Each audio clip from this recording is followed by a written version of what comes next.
বেশ কয়েকদিন আগে গোঘাটের ভুরকুন্ডা এলাকায় তৃণমূল ও বিজেপির সংঘর্ষে ইটের আঘাতে মাথা ফাটে পুলিশ সহ এক বিজেপি কর্মীর এবং পুলিশ যার জেরে 6 জন বিজেপি কর্মীকে গ্রেপ্তার করে। আজ সেই কেসের আরামবাগ উপশমশনাগার থেকে জামিন পেলেন ওই 6 জন বিজেপি কর্মী। আজ সেখানে উপস্থিত ছিলেন পুরসভার বিধায়ক বিমান ঘোষ। তিনি জানিয়েছেন ওই ঘটনায় বিজেপি কর্মীদের কোনো কারণ ছাড়াই গ্রেপ্তার করা হয়েছিল, যার জেরে তারা আইনের দ্বারস্থ হন এবং আজ ওই 6 জন কর্মী জামিন পেলেন। এই বিষয়ে আরো কি জানাচ্ছেন তারা, শুনুন বিস্তারিত। 24 আওয়ার্স আরামবাগের রিপোর্ট।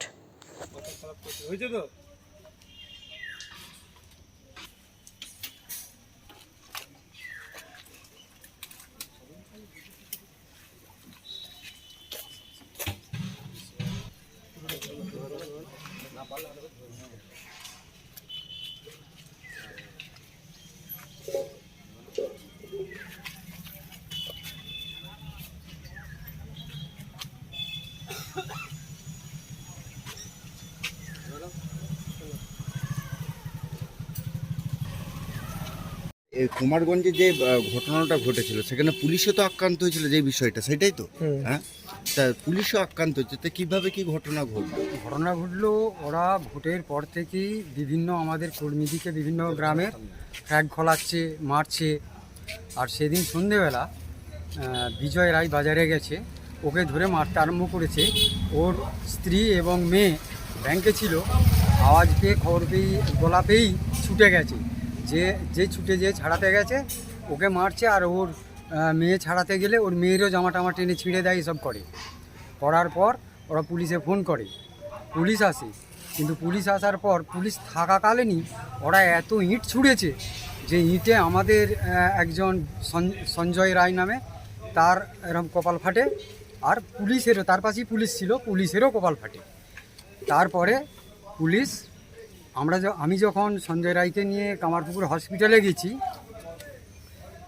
ও ট্রিটমেন্ট করিয়ে সেলাই টেলাই দিয়ে যখন নিচে নিয়ে এসেছি, তারপরই পুলিশ আমাদেরকে ওই হাসপাতাল চত্বর থেকে অ্যারেস্ট করলো।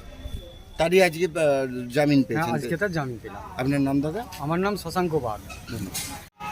গত কয়েকদিন আগে আমাদের ভুরকুন্ডা এলাকায় গোঘাট বিধানসভা একটা ঘটনা ঘটে। তৃণমূল আশ্রিত বেশ কিছু দুষ্কৃতী অঞ্চল সভাপতি সহ তৃণমূলের আমাদের কার্যকর্তা বিজয় উপর আক্রমণ করে, বিজয় রায়ের উপর আক্রমণ করার ফলে সেখানে আমাদের ওখানকার কার্যকর্তারা বাইরে বেরিয়ে আসে, চেষ্টা করে প্রতিরোধ করবার। তো সেই কেসেতে যেইভাবে আমাদের কার্যকর্তাদের ফাঁসানো হলো, জড়িত ছিলই না আমাদের কেউ, পুলিশের মাথা ফাটিয়ে তৃণমূল কংগ্রেসের ওখানে যারা পাথর ছুটছিল। তো সেই কেসের জামিন হলো, আইনের দ্বারস্থ হয়েছিলাম আমরা। আইনে দ্বারস্থ হয়ে আজকে আমাদের 6 জন কার্যকর্তা শশাঙ্কদা সহ আমাদের সিনিয়র লিডার, তারা আজকে গতকালই জামিন হয়ে গিয়েছিল, আজকে জেল থেকে বেরোলো।